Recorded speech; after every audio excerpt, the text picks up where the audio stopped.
Hello friends, मैं Abhishek Kumar knowledge world में आपका स्वागत है। चलिए आज हम बात करते हैं बहुत ही ज्वलंत मुद्दा मतलब कोरोना वायरस के बारे में कि ये नया स्ट्रेन है क्या, ये नया स्ट्रेन कहाँ से आया है और इस नया स्ट्रेन से बचने का तरीका क्या है, हम क्या क्या नुस्खा अपना सकते हैं। क्योंकि देखा गया है कि हर घर में एक तो अभी वायरल फीवर है, वायरल चल रहा है, प्लस ये वायरल जो है वो वायरस में चेंज भी हो जा रहा है।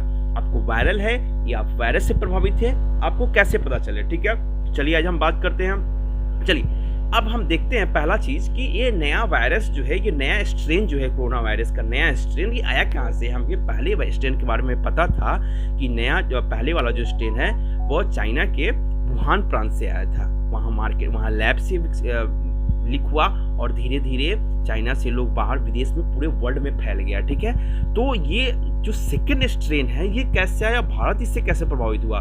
तो सेकेंड स्ट्रेन जो है वो ब्रिटेन से आया है। ठीक है दोस्तों, अभी हाल ही में हम लोग देखे थे कुछ दिन पहले न्यूज़ में कि ब्रिटेन जो है वो वायरस से, देखिए पहले वाले वायरस से भी ब्रिटेन बहुत प्रभावित था, तो प्रभावित था जिसके कारण जो है वैसे देश जो जहाँ वायरस ज़्यादा प्रभावित करते हैं वो वायरस जो है उस दवा के प्रति जो उस देश में लोग खा रहे हैं या कहीं पे जो दवा चल रहा है वो वायरस जो है उस दवा के प्रति एक अपना रेजिस्टेंस विकसित कर लेता है। ठीक है, जिससे वायरस जो और स्ट्रांग हो जाते हैं और दवा का उन पर कोई प्रभाव नहीं पड़ता।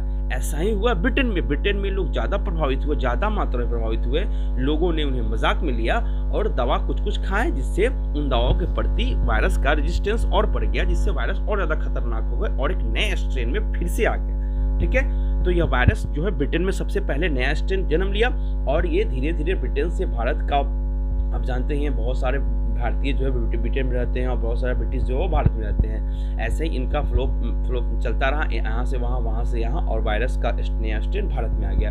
तो देखिए ब्रिटेन जो है वो 7 करोड़ जनसंख्या, वहाँ पे 6 से 7 करोड़, वहाँ काबू करना आसान है, पर हमारे यहाँ 130 करोड़ लगभग जनसंख्या, हमारे यहाँ काबू करना बहुत मुश्किल है। ठीक है, इसलिए अभी देख रहे हैं आप कितना भयावह स्थिति है, मेडिकल इमरजेंसी घोषित करने का समय आ गया, ऐसा लग रहा है, लाशों के लाइन लगे पड़े हैं। पर हमें भी जागरूक होना है, हमें इन सभी चीज़ से दूर रहना है, क्योंकि अगर हम इस वायरस से प्रभावित हो गए तो स्थिति बहुत ही गंभीर हो सकता है, क्योंकि अभी मेडिकल हेल्थ फैसिलिटी भारत का बहुत ही चरमरा गया है, स्थिति बहुत खराब है। तो चलिए बात करते हैं नया वायरस है क्या। ठीक है, देखिए और पहले वाले वायरस से नया वायरस कैसे अलग है। तो देखा गया था कि पहले वाला वायरस जो था इससे पहले वो मेनली वैसे लोगों को प्रभावित कर रहा था जो एजेड थे, जिनकी रोग प्रतिरोधक क्षमता जो कम थी, जैसे 50 से 55 साल के लोग थे, प्रभावित होते थे।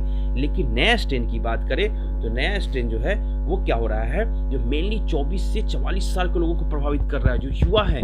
ठीक है, पहले वाला वायरस जो था वो लगभग 10 से 15 दिन में अपना लक्षण दिखाना शुरू होता था, तेज बुखार होते थे। ठीक है, और धीरे धीरे सांस लेने में प्रॉब्लम होता था। पर न्यू वायरस की बात करें तो यह जो है मुश्किल 1 से 2 दिन के अंदर ही आपको धीमी बुखार होता है। ठीक है, धीमी बुखार सबसे पहले आपका गला जाम कर देता है, आपकी गला में खराश होती है, कफ जमता है और आपका गला धीरे धीरे प्रभावित होता है, जिससे आपको फीवर होगा। और ये फीवर लगभग 6-7 दिन तक आपको लगभग 98-99-100 फीवर रहेगा। और 6-7 दिन के बाद अगर आपने इस पर काबू नहीं किया, अगर इसको कंट्रोल नहीं किया तो ये बुखार 103-104 तक चला जाता है और आपको सांस लेने में भी प्रॉब्लम हो सकता है, खांसी भी हो जाएगा, सर्दी भी होगा, प्लस आपको नाक मतलब सूंघने और स्वाद की क्षमता दोनों खत्म हो सकती है। ठीक है, तो अब हम इन सभी नुस्खा जब अगर आपसे प्रभावित हो तो आप कैसे बचे, स्टार्टिंग स्टेज में हम क्या अपनाएं जो इस वायरस से बच सकते हैं। क्योंकि अभी फ्लू भी चल रहा है, अभी क्या हो रहा है, अभी वायरल फीवर भी चल रहा है। वायरल फीवर भी देखो हर लोगों को कुछ ना कुछ फीवर है ही है। ठीक है, तो देखिए दोस्तों, सबसे पहले हमें तो सोशल डिस्टेंसिंग करना है। दूसरा काम है कि हमें बिहार सरकार या ICMR Indian council of medical research द्वारा कुछ दवाओं के नाम दिए गए हैं, जैसे आपको पैरासीटामोल हो गया, ओमसेफ हो गया, डॉक्सीक्लिनिक हो गया, डॉक्सी-1 हो गया, ठीक है, एजिथ्रोमाइसिन हो गया, ये सब पिए। बस बुल्टीना एल जो आपको गला को साफ रखेगा, आपके कफ को जमने नहीं देगा। ये इन सभी दवाओं का आप खरीद के घर में रख ले, क्योंकि धीरे धीरे मार्केट में भी अवेलेबल है, ज़्यादा खरीद के मत रखें, क्योंकि ऐसा लोगों को, क्योंकि जिसको ज़रूरत है उनको दवाई मिले, आप अगर प्रभावित है तभी ये दवा लें। ठीक है, नेक्स्ट है कि देसी नुस्खा भी कुछ उपयोग करें आप। सबसे पहला है कि आप अगर गला जाम हो रहा है तो गरारा करें तो पानी में नमक डालकर उसमें थोड़ा हल्दी डाल दीजिए, ठीक है, और उसको गर्म कीजिए और फिर उसके गरारा कीजिए, आपको गला काफ़ी हद तक ठीक हो जाएगा।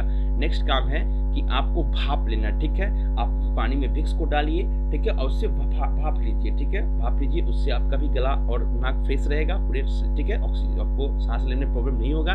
तीसरा काम करना है, आपको काढ़ा पीना है, ठीक है। काढ़ा में आपको क्या रखना है, तो तुलसी का पत्ता रखना है, ठीक है, अदरक रखना है, काली मिर्च रखना है, दालचीनी रखना है, और धीरे धीरे इन सभी को अच्छे से खौलाकर फिर आपको काढ़ा का उपयोग करना है, ठीक है दोस्तों।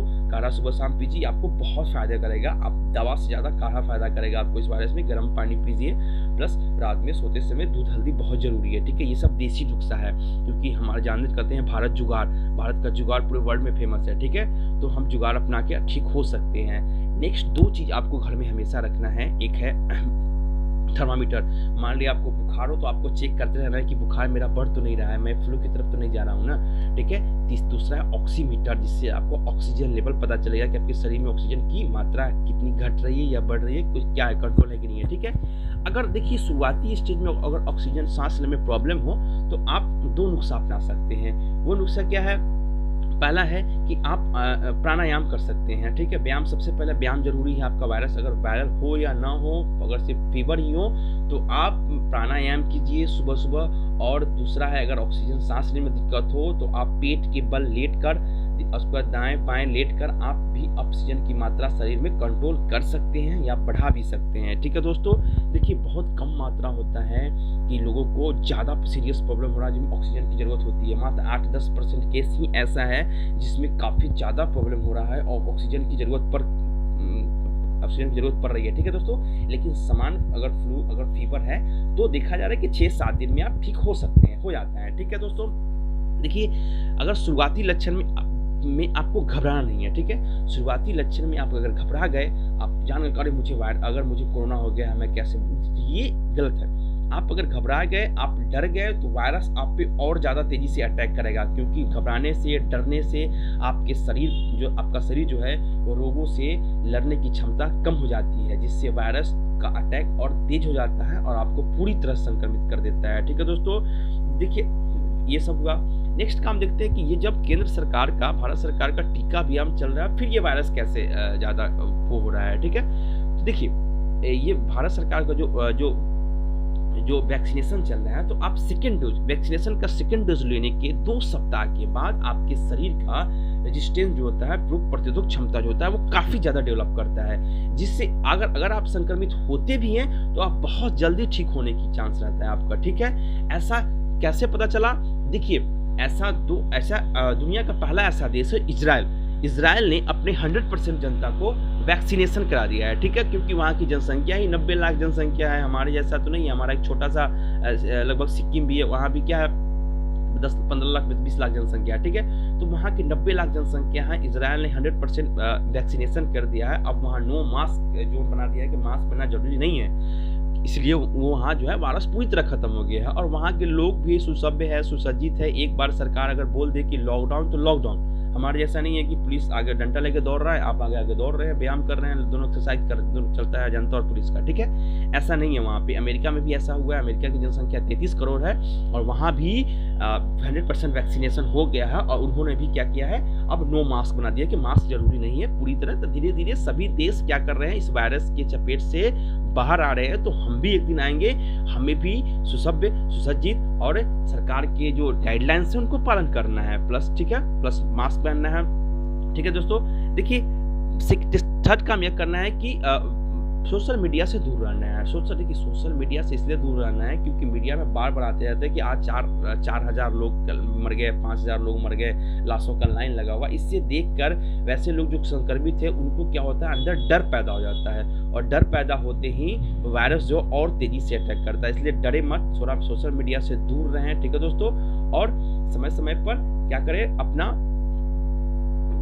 व्यायाम करते रहें, ठीक है दोस्तों। देखिए व्यायाम सबसे ज़्यादा जरूरी है क्योंकि देखिए व्यायाम करने से क्या होता है, अगर वायरस है नहीं भी है, इससे क्या होता है कि आपका एक ही चीज़ पर जो दिमाग केंद्रित है वो भटकता है, हटता इधर उधर जाता है, ठीक है।